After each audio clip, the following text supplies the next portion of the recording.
Welcome back to another technical deep dive here in the debug zone.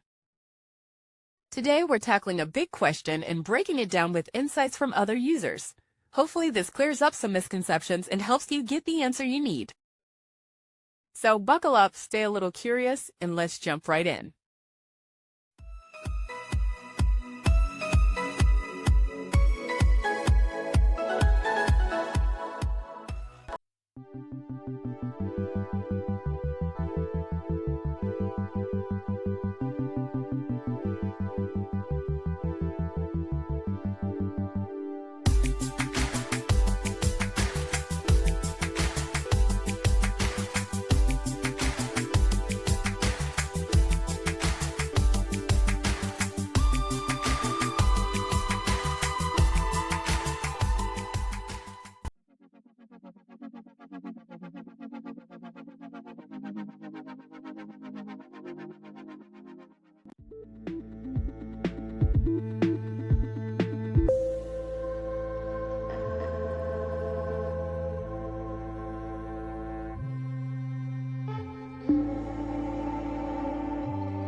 And that's a wrap.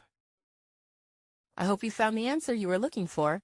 If you did, take a second to hit that subscribe button. It really helps out.